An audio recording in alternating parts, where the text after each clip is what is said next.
We really worked at Sephora during the prime Becca Jacqueline Hill. What a damn mess. Does the quality of an eyeshadow brush determine the outlook of the eyeshadow? I'll call them out. Yuma Beauty went out of business and still owes me $9,000. Never paid me. They went out of business? Yes, girl. I just wanted to ask you guys, how are you doing? Like, really? What a question. That almost made me cry. What happened the beginning of this year, like with the industry and these people and the whole 9 yards, it was really bad. I was seeing all of these things in this exclusive club that the wizard wasn't real. And when I looked to other people to at least grab onto them and go, you see it too, right? When I tell you I was cast out. The alarms rang. Girl. And they took you and threw you in the volcano. It was a lot when it happened, but like, I don't really think I realized how long it's taken me to like recover from it.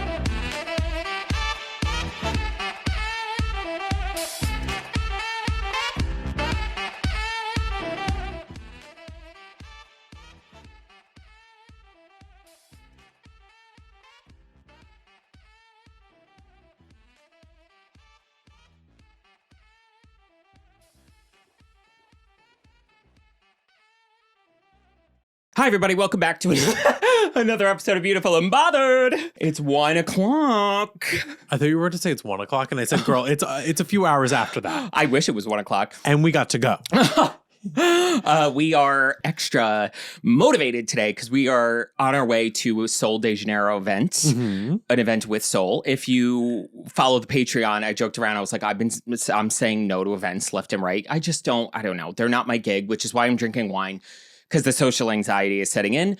But I asked if I could bring you. Your makeup looks beautiful. Thank you. I haven't really absorbed it because we've been running around like psychos. But yeah.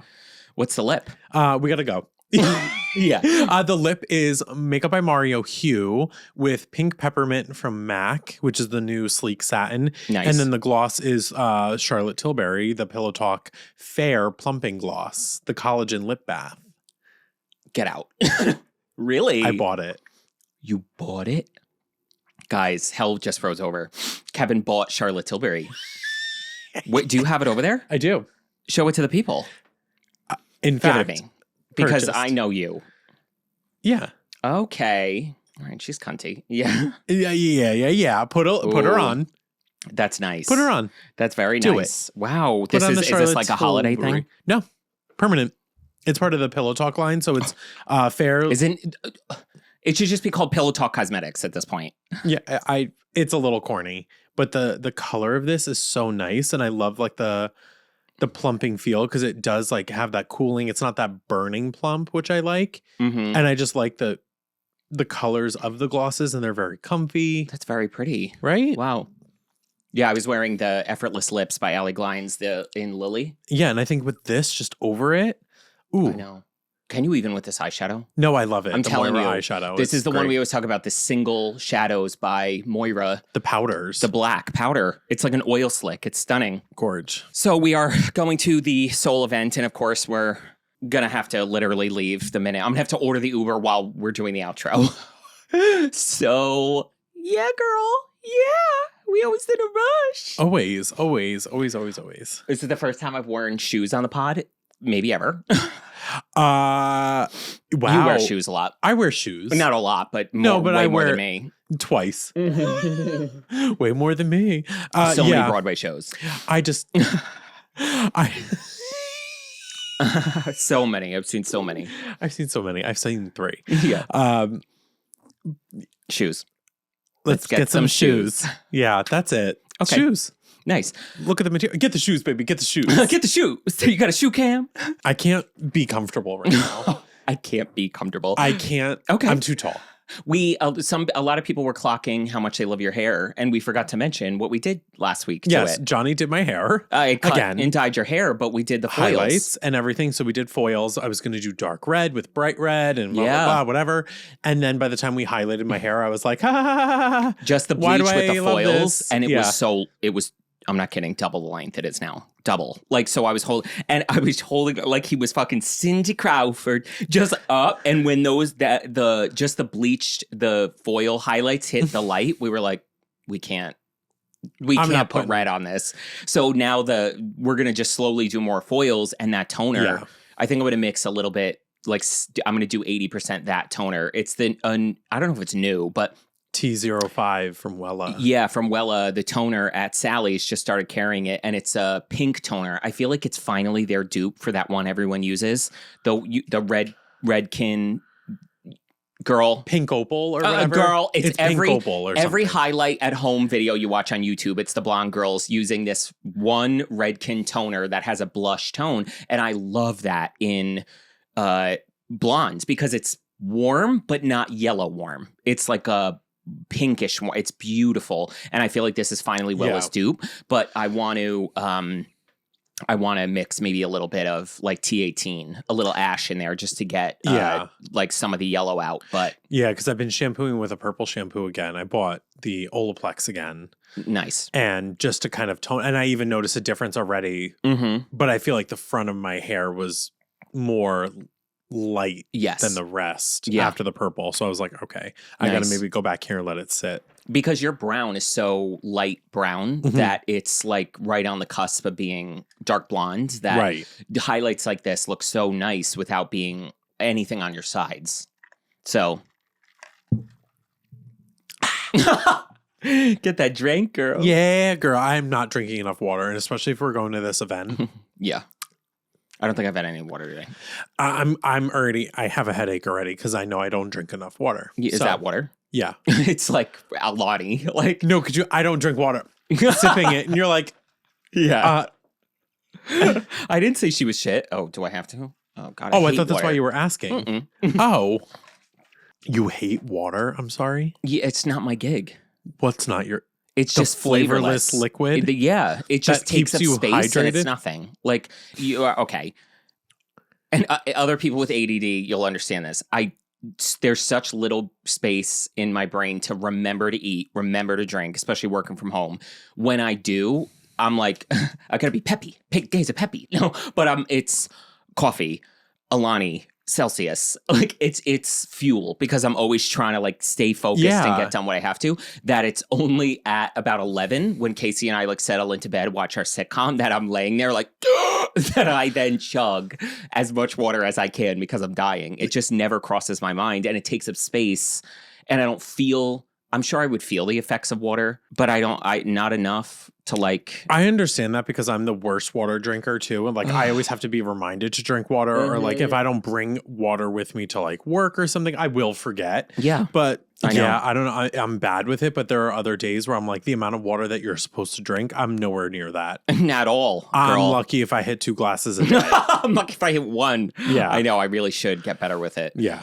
I also, for ADD out there, anybody, drop in the comments, which I feel like you should start taking because you were kind of on the cusp of maybe humoring, seeing a psychiatrist, like just trying to figuring stuff out. Magnesium. I've said because I did so much research when I was out of my medication for 2.5 weeks because the American healthcare system is perfect and needs no help. I was kind of looking for like natural things to help me because I was like really struggling. And I did so much research into ADD and the effects magnesium has. So there's so many different kinds. And I specifically got the magnesium L-theanine, I think it's called, which is for brain fog and focus. And that's what's in Magic Mind. L-theanine. You're right. Absolutely, girl. Yeah. And I also got magnesium... Oh, the one for fatigue, malate or something. And that's for chronic fatigue, which you know me. So I've been taking those regularly, and I do like, I'm actually feeling like a difference. I got to start doing it. Where I'm not crashing. And I think your thing is fatigue too. Major. And I think I need to, because someone even told me there was a type of magnesium that I should be replacing my melatonin with, because melatonin, obviously you take it for too long, it becomes habit forming and then it stops working. Yes. Melatonin mama was amazing at first. Then stopped working. And then it was knocking me out fast, but then I'm waking up. I would like take it at like 10 p.m., let's say. I knock out. I wake up at 12:30 as if it's morning. Girl. And I'm like, what a bright sunny day. And I'm like, oh, it is midnight. Yeah. It's 12:30. It's 3 a.m. And I'm like, oh, yeah, fuck. And it's bad. So there's a type of magnesium. And there's another type of magnesium for sleep. Okay, that's the one that somebody said to take instead of melatonin, and it actually regulates your sleep again. Because now that I feel like I I did melatonin. Like Molly. Yeah. That I took melatonin for so long, I feel like I took myself off of it very quickly. And I was like, okay, that's not right. And then I wasn't sleeping great for like a while. Yeah. And then I started now to kind of get back to normal, but I want to try taking more vitamins and minerals. Girl, did I ever tell you my stones? Did I ever tell you my melatonin story? I took melatonin for the first time years ago. This is going back 12, 13 years ago. Oh, Jesus Christ. Kevin, submarines. The biggest pills I have ever seen in my entire life. Get Maybe the gummies, bitch. It was the 1920s. Things were different. The pills were this big. I'm not kidding. You had to swallow it one specific way. You needed to make sure it was so long. I'm not making this up. It was so long. You literally needed to make sure she was running longitude so it could go down the throat, because if you went, it would have been like a corked in the throat. Yeah. Took the melatonin. I've never, when people like joke around about sleep paralysis, I have never experienced it until melatonin. I woke up. Demon? It was, oh, girl, my body was awake, but I think my mind was asleep. So my eyes were open, and I literally remember I was like hallucinating. And I remember in my bed, at the time, my bed was up against a wall. So I was trying to find the wall just to ground myself, and I couldn't. So I felt like I was Jack in the ocean, and Rose would not let me on that door, when I'm literally like, I felt like I was in purgatory, tripping out, hallucinating. Never took it again. Cut to, I have ADD, so I never threw out the pills, left them in the cabinet. About 7 months later, I get a call from my sister. Cold calls me, and I'm like, what's up? First words, what were those pills you had in the cabinet? I'm like, don't take them. She's like, well, I did. She goes, I couldn't sleep last night, and I took the pills because I saw melatonin. Same thing. She goes, I was fucking hallucinating. I don't know what it was about these pills, something, but she then tripped balls too, and I've never taken melatonin since. Can I tell you? Okay, so speaking of sleep paralysis, so I've had sleep paralysis without melatonin induced, dreams. I was doing some research because I was taking melatonin forever. Yeah. And I was having these really, really deep, vivid dreams to the point of like, when you get scared, you wake up. Yeah. I was getting scared and I wasn't waking up, mama. Yeah, you couldn't get out. Because I was like, oh my God, like I'm being like, I have one vivid dream that I will never forget, that I was on top of a church building, abandoned, like wood slats, just fucking holes in the roof. And I'm like climbing my way up, trying to get away from something. And I get to the top and I like pull myself and I like look up at the sky. Yeah. And I have this weird thing. Like if I'm like up high somewhere, like even like looking at the ceiling, because I don't know what it is, like if it's a heights thing and my knees go like weak. Okay. If I'm like already at a high, like a high point or something at the top of a building, I feel like irrationally I'm going to fall over. Okay. But it was that feeling. I literally look up and I was standing up and there's this face made out of TV static in the sky with piercing red eyes looking at me. And I literally just like let go and I like fell back. And right as I was going to go fall, because I'm already falling, as I'm falling, then going off the roof, I like shoot up out of bed and I was like sweating. Yeah. And I was like, oh mama, no. Yes. Sleep paralysis, no fucking joke though. The last time I had it was because of melatonin. My back was, I'm a side sleeper. Yes. My bed is like not up against a wall. It's kind of like in the middle. Mm-hmm. And I remember, oh my God, I could feel like somebody was in the bed with me with like their hands like on my shoulders. And I'm like, I feel like I'm like crying and I'm like trying to scream. Yes, I remember that. I'm like trying to like fucking scream. And because I knew like, I was like, calm down, open your eyes. And I'm like, oh my God, I can't open my eyes. I was like, what is going on? And I'm like trying to move my hands to like grab the sheets to like turn myself. And I'm like fully like awake. My eyes are shut. Yes. I'm like panicking and I'm like, I could feel myself like rattling because I'm like, oh my God, I think I'm paralyzed. Yes. And I was like, what is going the fuck on that I can't open my eyelids? Girl. And then I feel like somebody's like laying behind me like, you just... Yes. And I have never been so scared in my life because then I remember getting up the next day and I said to my mom, I was like, was I screaming? Did I shout? Yeah. And she was like, no. And I was like, I literally thought I was going to die. Because it's like, that's what I mean. It's in your head because your brain, but your body like can't do anything. It was, I've never taken melatonin since. It was petrifying. Horrible. Horrible, girl. I actually just bought more melatonin the other day. Yeah, try the magnesiums. Yeah, so maybe I gotta. Why did I buy melatonin again after all that? I don't know, girl. Magnesium. All right, not not fuck with her. Yeah, I'll send you the 2 I took, the magnesiums, and then the one that's specifically for sleep. I can't remember, but be wary when you're do your research with the magnesium because there's a lot of different kinds of magnesium and. Pretty much all the rest, other than these 3, are like to relieve constipation. So you'll give yourself diarrhea. If you so you want to make sure you so you want to make sure you get the right one. Out, girl. Yeah, love. Also from last week's episode, the Puerto Rican drink, coquito. Yeah. So many people were commenting like so nicely. Someone emailed us a couple of recipes, so we got to do it for. Like, I would love to make it. We'll make it. And we'll drink it on one of the holiday episodes coming up.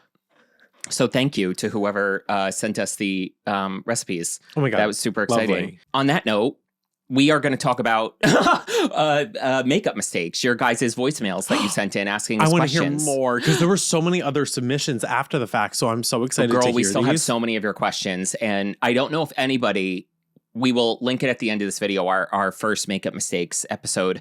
I don't know if anybody will ever top Catherine. God bless Catherine. Pushing a blanket around with She a had broom. crepey eyelids. How do I do my eyeshadow? Because I feel like I'm pushing a blanket around the floor with a stick. So you guys have a lot to live up to. So we're going to take a quick break and we'll be right back with your voice memos. Alrighty, let's dive into these voice memos. As always, you guys got to check out the Patreon because this is where you can submit a voice memo. Let's just say the 100th episode's coming up and we're playing around with ideas and we may or may not have posted another submission for voice memos, which you're going to want to get in on. I'll leave it at that. Let's start out with Danielle. Hi, Johnny and Kevin. I've been a longtime listener of the pod, and I just want to say I love you guys so much, and I love your humor.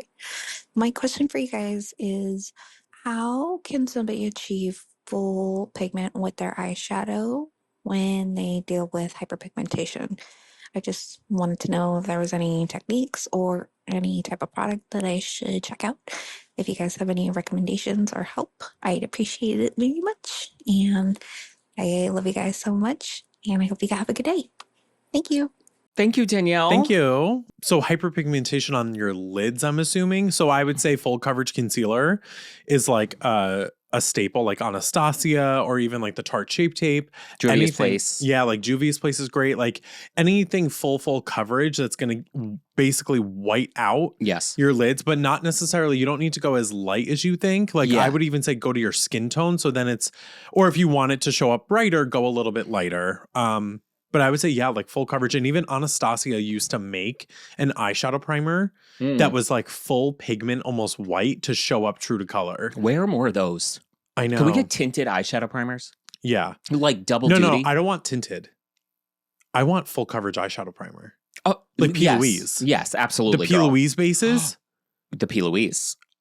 We'll tell it to her face. We'll say it to her face. Like the P. Louise is another great one. Great. I used to use the black one all the time for like a base for smoky eyes. It was lit, but they have like all skin tone shades. So if you can readily get your hands on P. Louise, absolutely. You could pay for shipping from the UK. Yeah. Or just use a full coverage concealer or check out Anastasia's eye primer if they still make it. Yeah. I think they do. That's a good point about the skin, like you said, to match skin tone, especially with hyperpigmentation. If you go too light, it might look ashy. It'll gray out. It's going to look gray. The deeper I'm assuming it's dark spots when you say hyperpigmentation. Yeah.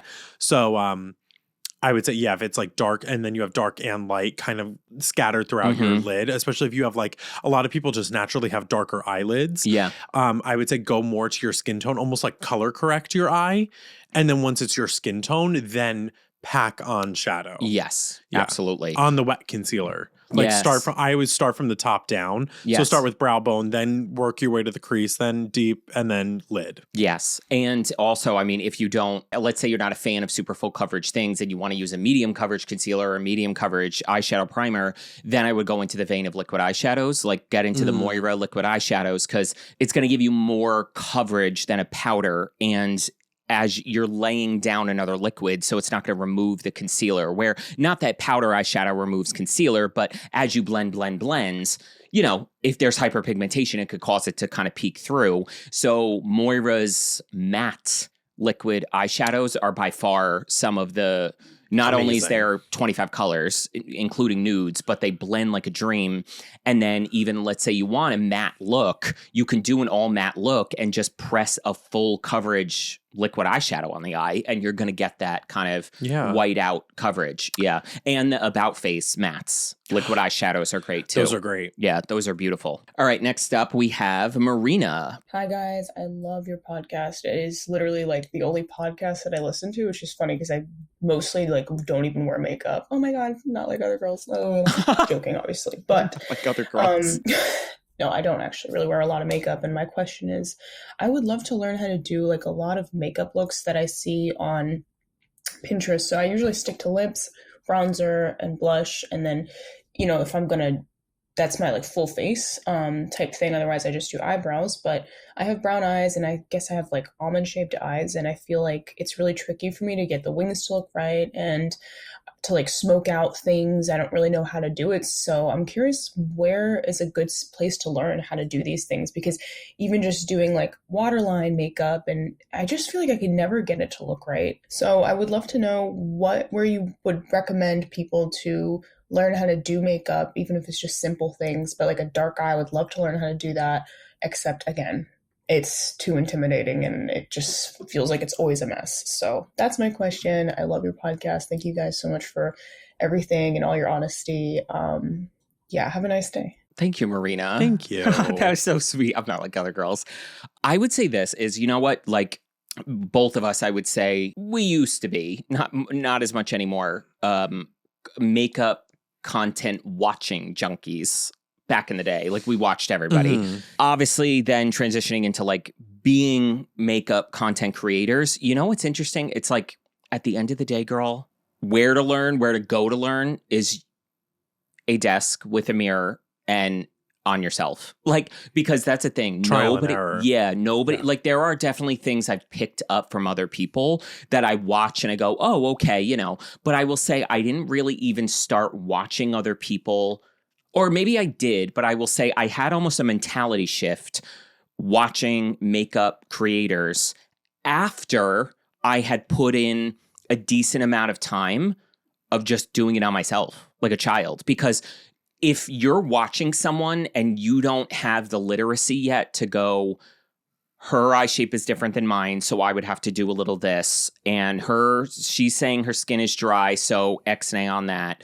I have hooded eyes, so this is this. If you don't know your own face well enough and what works for you, when you're watching someone else, it's like watching a financial content creator going, invest $1 a day and do it. Like, it's not that linear. It's not black and white. When it comes to beauty, no matter what you're told by anybody else, us included, it is always going to translate different on you. Yeah. So I would say certain things you were saying, especially that you love playing with, like liner, tight lining, waterline, smoking things out, Scotch tape, no foundation, so you're not peeling it off. Start with your eyes and just start playing around with, especially that you were also mentioning your hood, where your wings should go.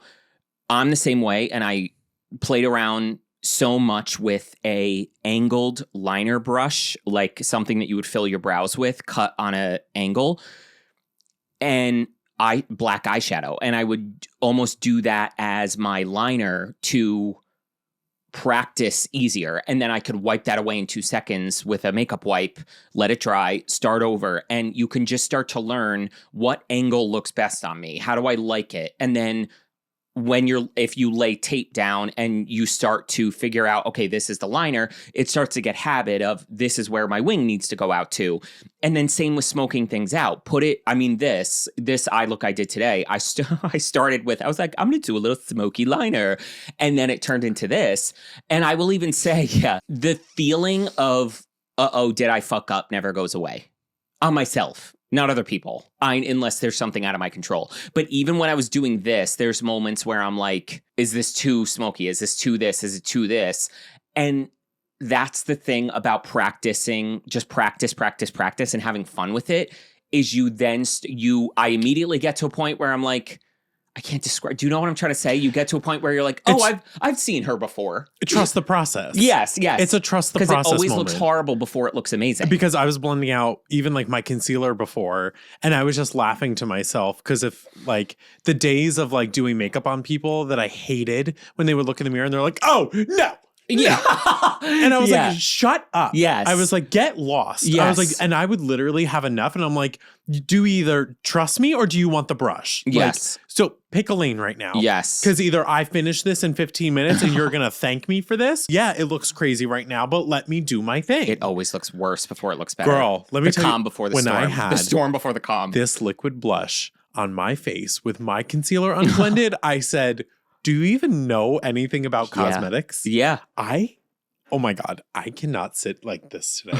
Girl, I am too tall. Your knees are almost up to your nipples because of the heel. Hold your foot up. Show that heel. That's like a 5-inch heel. It is. Yeah. It is. Yeah, they're really going to call you miss when we go there. I'm not wearing these. Oh, yes, you are changing. I have other shoes and Nice. another outfit to wear. Very nice. Yeah. Yeah. Beautiful. I feel like I look like my name is Debbie. Yeah. And we were going to a biker bar. Yes. Oh, no, we talked about that on Patreon. Trish, your alternate. What do they call that? Alter ego. Alter ego. Yeah. Trish. Wasn't it here? Patreon.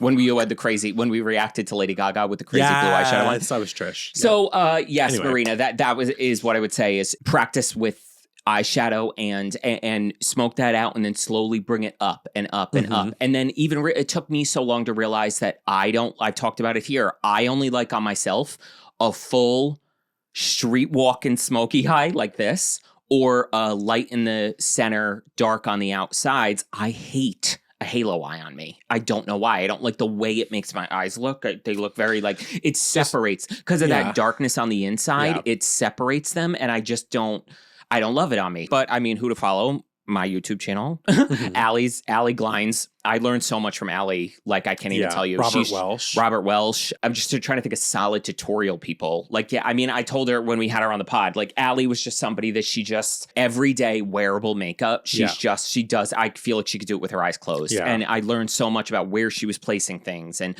how she was doing it. And it's a great starting point. And then you can take it to an edgier point. All right. Next up, we have Ethan. Hi guys, live, love you both, by the way. What? What? My question is... Hold on, Ethan, we gotta go back. Hi guys, live, love you both, by the way. My question live, laugh, love. Is about the House Labs Atomic Lip Lacquer thing. They appear to be completely taken off the market. My mother even went to a Sephora in London a couple of weeks back, and she tried to buy one that they had on the shelves, and the manager came over to her, slapped it at her, said, sorry, we can't sell that to you, they've all been recalled. And she asked for clarification, and the manager said, we don't know why, but they've been recalled across the world. I have scoured the internet to try and find any hints, a sliver of hintage about why. Hintage. I can't find anything. So do either of you know anything? Or have you got any suspicions, any theories? Also, another quick question, because I'm really dumb. What does reckon mean? Where does it come from? Love you guys, bye. Reckon, honey, reckon. Oh, God, I love you, Ethan. Oh, my God. First of all, we'd be friends. Ethan, I need you to not take this as an insult, but a compliment that you are like the male version of Amanda Lepore. Oh, yes. Like, when you said, hi, guys, I was like, I could listen to you speak, Ethan, every minute of every day. Audiobooks. Ethan. I'm not fucking around. Totally. I love your voice. And you just made my day. Girl, Rickon. Okay. Rickon. YouTube. T.S. Madison. T.S. Madison, Puerto Rican. not Puerto Rican, and it's one of her most iconic videos. She puts on a new wig and she's getting ready, and she's like, "Oh, I feel Puerto Rican in this wig, Rican, honey. I feel like Selena." And off camera, her like assistant is like, "Selena was." She goes bitty bitty bum. Oh yeah, bum. she's like bitty bitty bitty, and her assistant's like, "Selena wasn't Puerto Rican," and Selena wasn't Puerto Rican. She's Mexican. She's Mexican. Yeah, and she's the girl that played it was. Yeah. Yeah. Well, J-Lo isn't Motown either, but she was singing Motown. I lost my mind. It's that unreal. video is iconic, first of all. Just the way she does, Rican, honey. It lives rent-free amazing. in my head. So that's what that's from. Yeah. God, thank you for asking. That is Ethan. We often forget to explain our references. Love. House Labs tea. I didn't know this shit was recalled. Okay, so as some of y'all know, I still go into stores from time to time, and when I freelance for a brand that many of you from here have seen me do. Yeah. And I walked into Sephora one day, and I walked in the back. I was tiptoe with my little drinks, and they had them all in a basket and with a paper in it. And I was like, "Oh, what are these doing back here? New colors?" And they were like, No. They pulled off. And it was a store that I was very friendly with. And I said, "Let me read that." And they were like, "Okay, sure. Yeah, whatever." Yeah. And it said that the reasoning was not on there, but they were immediately to be pulled off the shelf and returned to vendor, RTV'd.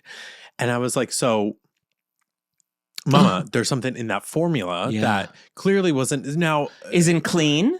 Well, it could be that, or the product was malfunctioning. It could be the bottles were leaking because they were. Yeah. The bottles were disgusting. Every tester, if you go into store now, they still have the testers, which I think is weird. Get rid of them. A lot of the stores still have them out. The bottles leak like nobody's business. So it could have been a ingredient thing. It could have just been a packaging issue. I think it was probably a formula thing, because what other satin dry down formula could you not put your lips together for a minute? Yes. It was team too much. Yes. Every time I wore it, and I wore it to the night of Chromatica Ball. Yeah. And I used all the products that she was wearing to see how it would hold up. And I said, "Oh, so she's not using just this." Yeah. Because it didn't hold up. Yeah. Including that lip lacquer, Mama. You would press your lips together too many times. It would start to peel it off of your top lip, and it would just go to your bottom lip. So I think there was something about the packaging and the formula. Correct me if I'm wrong, but I only know this because of my car. But when a product, even when a part of a car is recalled, don't consumers who own that vehicle need to be notified? So why wouldn't, I get pulling it off the shelf if something's wrong, but you've already sold it to people before. So, and I get that they maybe a car can't hunt down everyone in the world that's bought the lip lacquer. Yeah. But don't they legally need to release a public statement to people who are still using it? If there is something like a hazard with it. Okay, so maybe that's a good thing that they haven't made a statement because about if it. Then. There's, I thought they were being shady, but maybe it's if because there was there's no mold danger in a product. If there was mold, when Diva Curl, I will never forget when Diva Curl and Wen both had recalls on them in my Sephora days and many other recalls.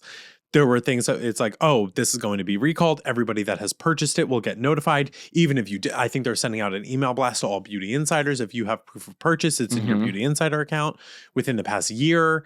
Bring it back. If you still have it, yada, yada, you get a full refund. No questions asked, no matter how long the period has been. Yeah. If something like that happened with these, it definitely would have been a more public statement of we had to recall these. That's why I think it was a leaky packaging thing. Okay. Rather than a danger to the consumer. A danger to the formula. Because if it was a danger, they would have legally had to have said, "You in danger, girl." There is an ingredient in here that is going to, and there's voluntary recalls, and then there's involuntary. Okay. So voluntary, it's we don't really need to do this, but it's a quality control issue where packaging is leaking. Yes. Or maybe it's not up to the brand standard. Exactly. Where I think that is more the case. Yeah, because I feel like you would have to. Because if it was people. involuntary, that's when it becomes a legality thing of, I can't let people use this if it's going to cause harm. Yes, absolutely. So, okay. but it was weird that the Sephora communication didn't say due to leaky packaging, whatever. That they wouldn't even at least tell Sephora why they were pulling it. That's so interesting. Because there's been plenty of recalls where they let them know, oh, there was an ingredient, this and that. Oh, it just didn't meet the quality. Like, remember, oh my God, when we worked at Sephora together with Lolita, remember the KVD liquid lipstick? Yeah. And when Lolita, it was a different color because they added too much of a certain pigment. So it became like a warm brown. And then the next batch was too dark. And it was like pure brown. Yes. And it was like not the rosy mauve-y color. So then there was 2 batches, hence Lolita 2 becoming a color. Okay. That Lolita 2 terracotta mess became a color because of a quality control issue. Yes. They did not recall them though. Yes. Which I thought was They just put shady. a new shade label Yeah, on they it. said, oh no, we made an oopsie, but it's such a pretty color. Yes. I was like, girl, get lost, please. And I remember all the Becca, Jaclyn Hill stuff getting the eyeshadow recalled. palettes didn't even hit the floor. Girl, that was like we were Let we the worked, bodies hit the floor. What is that song I'm thinking of? Oh, Not bodies, bitch. We really worked at Sephora during the prime Becca, Jaclyn Hill like days. Girl. It was the champagne pop Champagne collection. pop. No, champagne pop collection, wasn't it? The eyeshadow palettes and whatever, where they Becca sent half the palettes to a different lab without her knowing. Who knows what's the truth? What is the truth, Ellen? But we and everything was coming in and all that shit, man. It was on the shelf for like a day and they ripped it right out. I remember being in the back with Ty. Yes. At the time, and she's like, what a damn mess. She goes, and she was like scanning because then they had to. She scan was the every operations unit. officer in the back of house at Sephora. And she was like, this is ridiculous. And she goes, this shit wasn't even in here for 48 hours. And I was like, that's insane. Imagine the amount of money that must have cost them to then pull all this back and the money that they expected to make on more champagne pop collection stuff.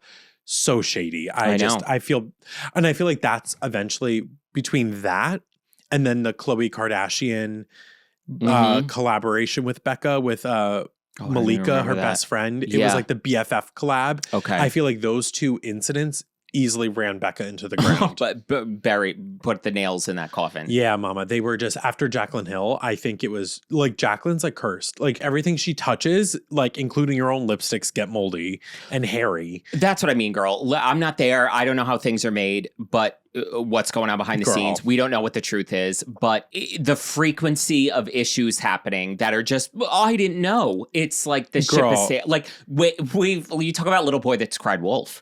It's been like 10 things, even with other brands, not even our own. At that point, I would think I'm cursed. I would be That's like, what maybe I mean. I need Pack it up and go work in HR. I'm going to go work in accounting. That's what I mean. Baby, girl, it's a go wrap. get your realtor's license. Yeah, all the houses would burn. Haunted. She could only sell properties that people have died in. She's like, oh. And they were like, oh, that's Meredith. There she goes. Next up, we have Kelly. Hi, boys. Love the podcast. So many questions, but I will start with blush placement for more mature women. That is one thing that I struggle with. I do things in reverse. So I put the bronzer on first. I try and highlight the bronze the cheekbone a little bit. And then I get completely lost because I don't have cheek volume anymore. So I could get completely lost with placement and it feels like it's halfway down my face. So I need some help with that. And I would appreciate some feedback. Love what you do. Thank you for doing it. Goodbye. Thank you, Kelly. Thank you. So I would say biggest thing, put your 2 fingers on the side of your nose. And your blush should never go past those fingers. So go put 2 fingers on the side of the nose and your blush should go like in that area. Yes. And go higher up, like go from like the top of your ear and like put the brush there. And that's where your blush and like, if you want to give yourself a lifted appearance should go, if that makes any sense, Kelly. I would just put your brush on the top and kind of guide it down. And that's like on the top of your cheekbone. Place your blush there, almost melt it into your bronzer. Like it shouldn't be right on top. It should be a little bit above. And that's a great way to place it. Almost like where people where you've seen people tell you to put highlighter is honestly, I put my blush there and then I will blend it down into my bronzer. I don't 100%. put it overlapping it right with my bronzer because it's going to be too much. And you're totally right. The 2 fingers, don't put it should go out the 2 fingers. And if you're having trouble gauging that, start actually in the temple, not quite like temples, like where you'd rub if you had a headache, a little lower, right on the cheekbone, and stipple the blush on and bring it down and start and let it settle. Do that on both sides and almost start to gauge for yourself, like how far to bring it down rather than starting on the bottom and going up. Then you're locked into how far you brought it down. Start high, bring it down an inch, stop. Look at yourself. Do I like that?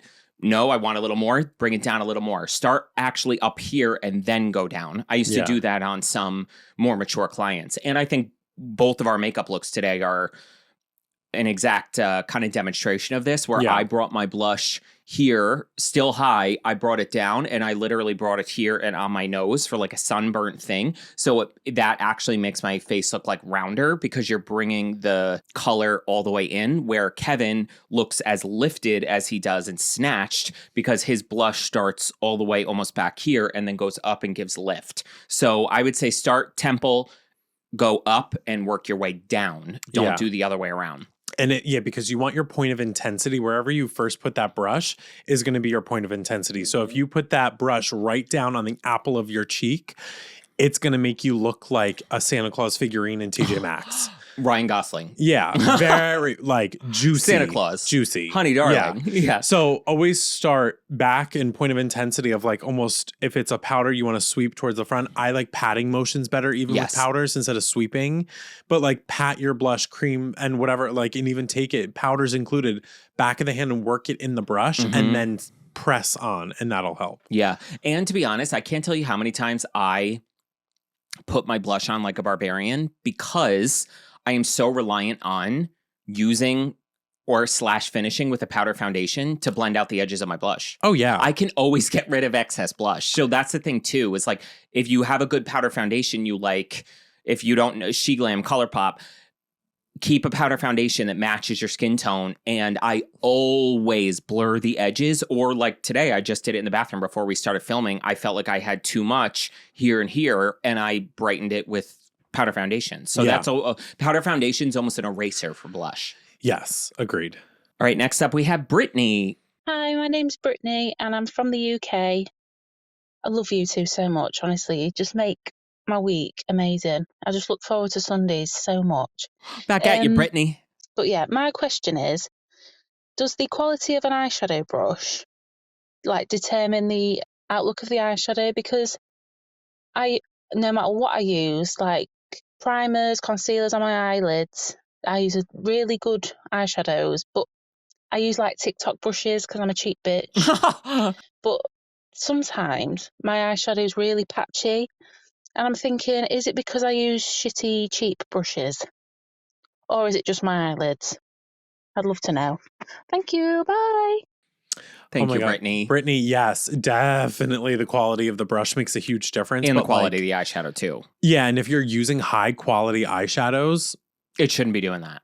And honestly, nowadays, unless you're using, brooms, Emco Beauty, like, supermarket, like really bad CoverGirl eyeshadows, powder, nothing really should be that bad. Like I'm saying, quality wise of eyeshadow. For the eyeshadow, yeah. It should not be that bad. So yes, keep going. Sorry, the quality of the brush. But I would say like quality of the brushes make a huge difference, and you can get affordable brushes like Morphe, because I know that in the UK, I know you could get Morphe, and they're cheap. It's you could get eyeshadow brushes range from $2.50 to $8, maybe $10, depending. Yeah, at least in the US, but it might be at like $2 more in the UK. But yeah, they're blending brushes, like they feel, and I think they are natural hair still. Yes, and they're not. I'm sorry, nothing beats a natural hair or natural feeling hair brush, and even like the Morphe Ariel brushes. If you can get your hands on those kits, those are amazing eyeshadow brushes and face brushes. So, because honestly, I mean, people think about you're painting.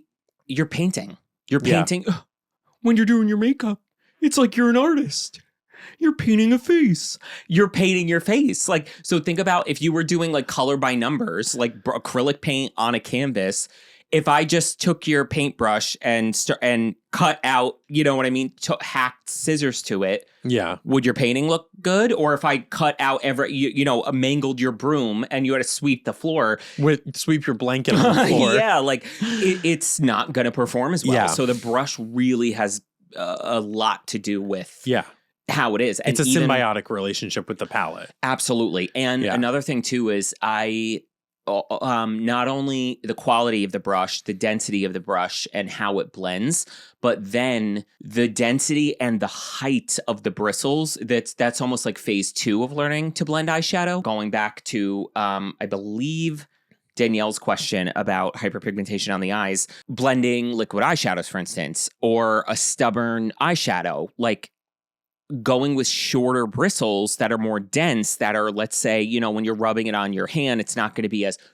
like soft and whatever. Wheatgrass. It's going to be a little bit more like a pencil eraser. Yeah. That's going to blend out an edge of a liquid that's drying quicker, or a stubborn eyeshadow I have a spot on my lid over here that eyeshadow always clings to, that I could take an actual Ticonderoga eraser and it you know what I mean, would barely buff blend. Everything else but that. So you start to get used to not only the quality of certain brushes, and you learn, wow, this is really making a difference, but then you can start to ask yourself, okay, I know this is a good quality brush. It's blending this really well, but why is it not blending this? Whenever you ask yourself that question, if it's working in one area, not another, it's not the brushes or the product or the whatever's fault. You have to switch tools. You know what I mean? Like, totally. It's the same as any other thing that's creative, painting, construction, whatever the case is.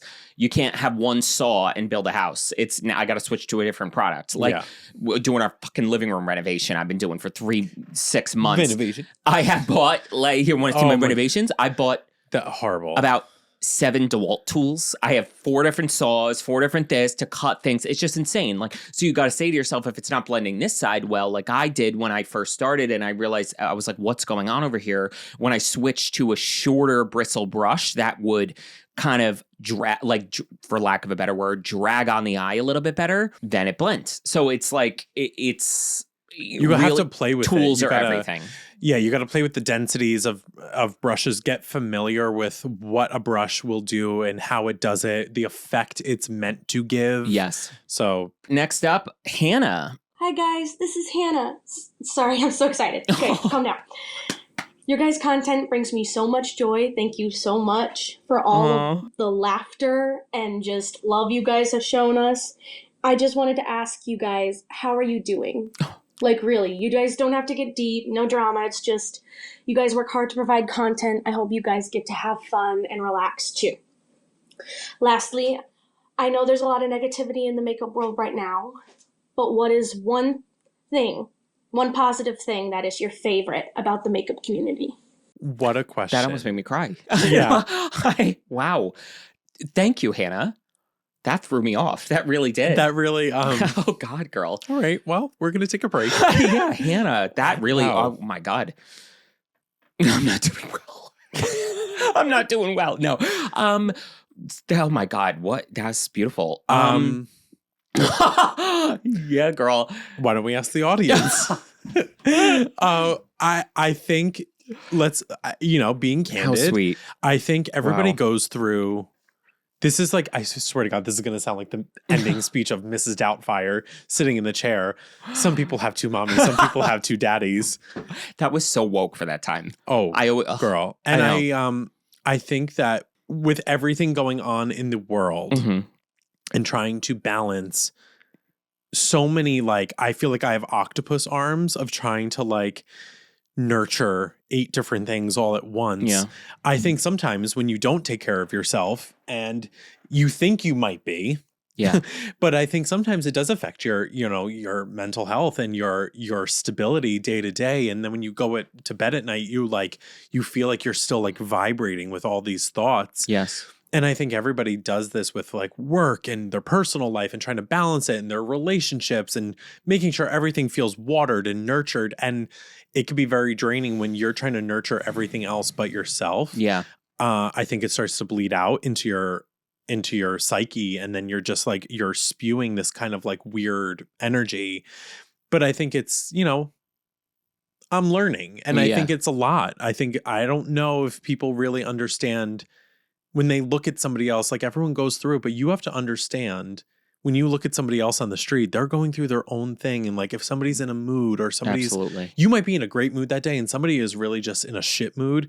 And you're like, oh my God, what's their problem? But like, don't forget that like, that was maybe you last week. Yes. You were probably that person. They might've been in the best mood ever. And so, hanging on. Hanging on. I feel like you've been in a big transition phase. Yeah, I think when going through big life changes and just the uncertainty of like everything, like what like is happening. Yeah. I think it can kind of drive you mad if you don't kind of like, and I say this all the time lately when people get stressed out about something at work, and I'm like, whether it was like something silly, and I'm like, this is all made up. I'm like, this is all made up in the sense of like, money that needs to get made. I'm like, okay, but at the end of the day, the money doesn't get made, and guess what happens? We all move on from this day, and we CEO start again only tomorrow. makes 90 million instead of I feel instead so of bad. 120 million. So like, and honestly, because what is changing about I'm not going to get paid less tomorrow. Yes, and if I do,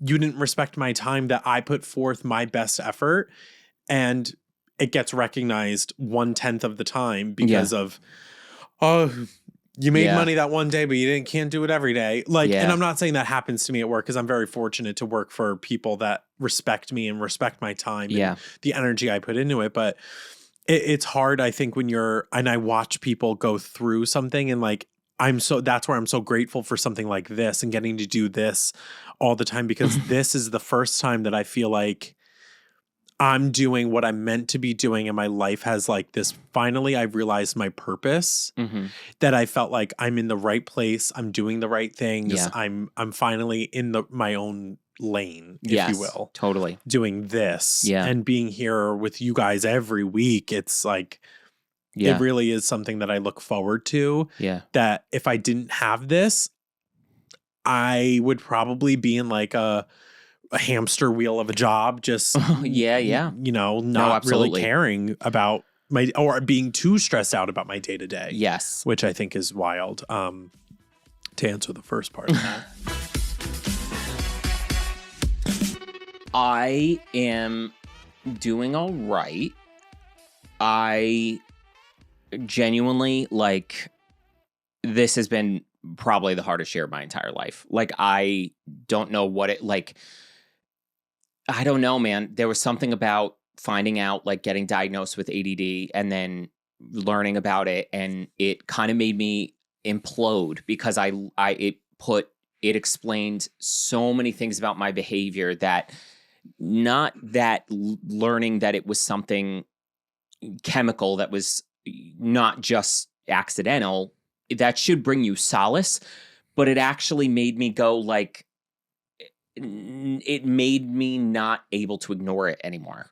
And I've been so hyper aware of my behavior to myself for the past year, that I just, not only is every day this, like for a long time now, been a struggle to get up, work from home, be alone all day, and get everything done, manage my time, do everything, where we're still independent. I edit everything, Patreon, YouTube, etc. And it's like, managing just work in general is one thing, while we moved into the house, and Kevin knows, he sees it, I'm constantly simultaneously DIYing my own decorations and decorating the entire house. I'm renovating and doing moldings and building window trims, and like a lot of irons in the fire. I'm balancing my personal life, and I'm getting that aspect is getting a little bit better. But there's still this, I can't describe it, this looming monster there's a reason I haven't really posted short form makeup content or comedy skits we're going on over a year, because I don't know, I can't get too much into it, but I rose really quick as a content creator, over 1 million followers on YouTube and TikTok in under a year. I met the biggest of the big people. And then I always described it to you where everyone in my life, when that happened, I think a lot of millennials or younger were raised to believe that having a lot of followers were the ultimate form of currency. So I can't even explain to you how many people my age, in their late 20s at the time, if not 30, came up to me like, oh my God, like you did it. How does it feel?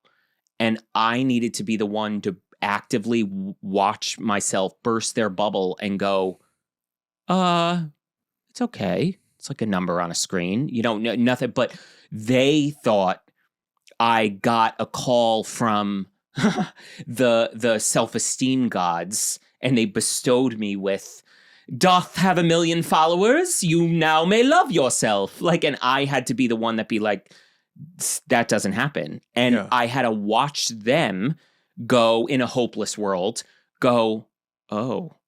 And then I saw them not only disappointed by that, but then reflect on their own job that they don't like, their own spouse that they don't like, their own boyfriend or girlfriend they don't like. And then them go, wait, there's no light at the end of this tunnel?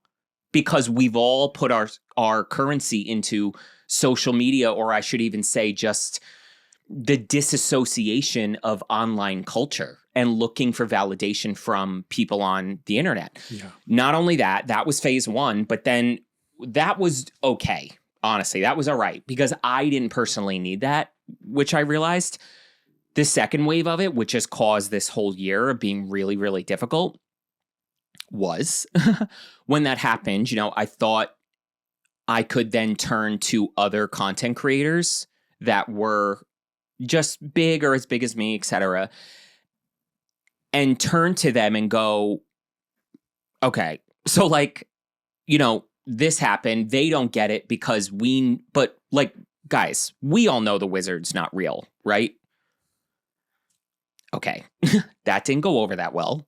And let me just say, the reason this year in particular has been so brutal is because the beginning of this year, I would say the first 2 quarters, Q1 and 2, I lost so many friends that I thought I had because I am the only one in most rooms going, this is bullshit. You're all acting like you're curing cancer. We're at a fucking makeup event. This doesn't matter. You don't matter. This brand doesn't matter. This is late stage capitalism at its finest.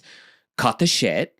I see the way you're presenting your life. I saw how you were behaving at the event versus your Instagram photo, making it seem like you were having the time of your life, when in actuality, you're antisocial, you're miserable, you don't have a personality, you said 9 things that were insulting to people, you were rude to the bartender, and I know none of that's getting translated on your Instagram. I was seeing all of these things in this exclusive club that the wizard wasn't real. And when I looked to other people to at least grab onto them and go, you see it too, right? I threatened the system.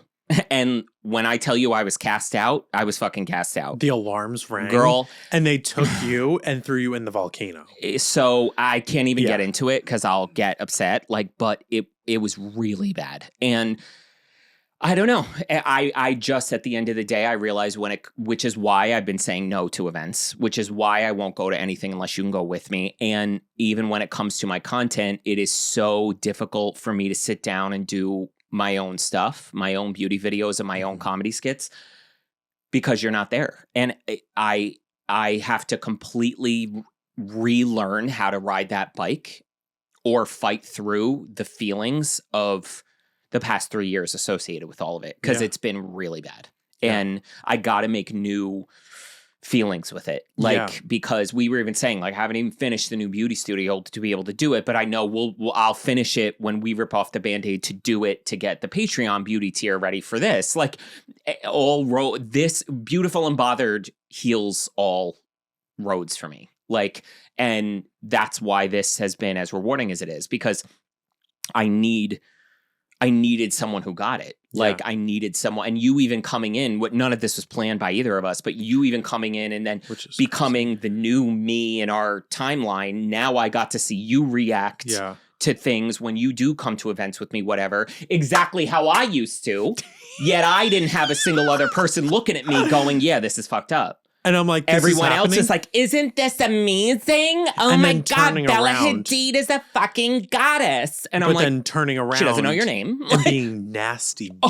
Girl, nasty. Girl, like, boots. it's and crazy. brands using and fucking Oh. abusing you left and right, using and taking advantage of me for years, paying me 1/9 of what I should.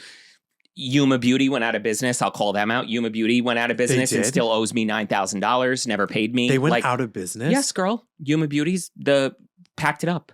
That's why they What? haven't had no new products. I didn't even wait. I did a campaign for Yuma Beauty. Still owe me $9,000. They just we declared bankruptcy. I owe you bye. These brands, I can't even explain to you how. And doing Lawsuit. Lawsuit, baby. This podcast Honey. was part of the problem of why I was almost pariah'd a little bit. So it's been a very difficult year. And my God, Hannah, thank you for asking us that. And, because part 2 of let's switch gears yes, here. what do we love? What do we love right now in the beauty community? You know what was wild? Us going after last week's episode, guys. We were telling you we did the big holiday makeup launches. We did exactly what we told you we were going to do. We ran here. We went to Ulta. Yeah. We shopped at Ulta, supermarket sweep, then went to Kohl's. I had to buy sneakers in real time to go to volleyball because I didn't have any. Then we went to Aldi's and looked for the Christmas rack. Couldn't find it. Then went to volleyball because that's the first makeup I bought in 3 months, because it's probably the first time I've left the house in 3 months. In 3 months. The tingles I have to try that I'll tell you, Ulta did a rebrand. It was like the Ulta Beauty Collection, their foundation and concealer and brushes and other little stuff I picked up, I bought, got me really excited. Yeah. More than other makeup recently. Yeah. But I also feel, because I'm just not PR makeup, because I haven't posted in so long on social media, I have definitely fallen off the lists for brands. I've never really even been the makeup creator that got the PR, the best of the best. I don't get you know what I mean? The Patrick Ty. I'm not that person. I'm not the Makeup by Mario PR list. I was kicked off the REM Beauty PR list. Anything, the hot stuff. I get a lot of the B list stuff, and it's boring, and that doesn't excite me too much. So there was something about finding it myself, which that's almost what I want to lean into, kind of partnering those things again. Maybe just making shorts where I'm in Ulta going, I just found this, look at this, you know what I mean? Sharing that process of it. But what do you think? I would say the best part of the beauty industry right now, not to sound corny, but it's getting to do this is the best part of the industry. Getting to do this with my best friend, and every week coming into a safe space with my best friend that I know we think similarly about everything. Similarly, you guys don't understand how much we share a brain. And I think it's so incredible to even come this far, a year and change into doing this, even from last year, this time, now almost rounding into December here. It's a weird feeling to know how far we've come from just the start and the inception of me just coming on just to fuck around and find out. Season 3. And it's just weird because there was and I genuinely mean this, there was no intention, either one of us even thinking that this would happen. Yes. It was just okay. And I was yeah, whatever, that works. I'll see you then. And it was just picking up from where we left off and getting to even know each other, even on a deeper level than we have in the past, which is crazy. Yes. And getting to experience things together, I think, is my favorite part, because it's I'm getting to do and experience things that I never could have. Yes. If it wasn't because of this and you. And so I think that's my favorite part, is getting to ride this wave with someone that I know I can wholeheartedly blindfold myself and trust. Yes. And I couldn't agree more. And I don't know. This sounds so maybe pessimistic, but to be honest with you, there's nothing I really love about the beauty industry or anything right now. I think it's getting worse and worse and worse. I think the worst of the worst, I think the Jeffreys and the Jameses and the Michaelas follower counts continue to go up. Their views continue to go up. It's why we're going to go extinct soon. I don't think anything's getting better. Capitalism's getting worse. Everything's getting shittier made for a higher price at a bigger turnover. And this is also part of the first part of the question is I'm falling in love with certain things because I'm trying to take control of my own reactions to things. I've realized how much my ADD brain has been in the driver's seat my whole life. And that's what the difficulty has been the past couple of months of fighting for control over it, where I'm tired of isolating myself. I'm tired of ignoring my family and other friends to check in with them and answer texts and making them feel shitty that I don't answer their texts for a month because it's completely out of my brain power. And I'm trying to get more checked into it because having gotten all of this so quickly and realizing how shallow, how pointless, how worthless the follower count, the events, the meeting people, the whatever was, I go, if my life isn't happy, if I'm not happy, it doesn't matter what this is, what happens. And when it comes to makeup, I just need to get excited to just start playing again with it, having fun on myself, being artistic, and maybe even prioritizing the same feeling we get here, which is there's days we don't want to do it or we're not in the mood, but we're doing it for you guys. We know you guys want it so much that it gives us the motivation to get through it. And that act of helping other people find happiness then gives you happiness. And that's what I have to work on for my solo stuff again, because it's just, what happened the beginning of this year, with the industry and these people and the whole 9 yards was, it was a lot when it happened, but I don't really think I realized how long it's taken me to recover from it. You know what I mean?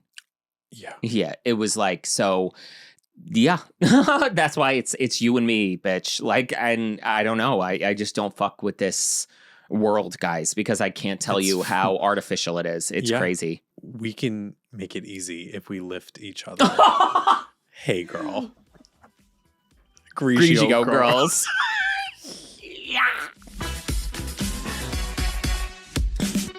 That's it, guys, for another episode. Thank you so much for watching or listening. All of you were fantastic, but I got to give it to Hannah. She's on the Catherine. We got to have a Hall of Fame for listener questions. It's the All-Stars. All-Stars. So far, the cast. Question mark. So far, the cast is Catherine and Hannah. And maybe after season, we're going to keep accumulating. Yeah, totally. Yeah. But thank you guys so much for all of your questions. If you want to submit a question, make sure to subscribe to the Patreon. It's super affordable. The beauty tier is rolling out any second. And that's where you can submit the voice memos. And there's about 90 million hours worth of content over there already. So you don't want to, you will not be bored. Also, make sure to subscribe to the YouTube channel for your video episode one day early on Sundays. And your streaming episodes on Spotify and Apple Podcasts, anywhere you stream on Mondays. Wherever you are, we hope you are happy, safe, and healthy. And remember, you are beautiful. Bye, guys. Bye.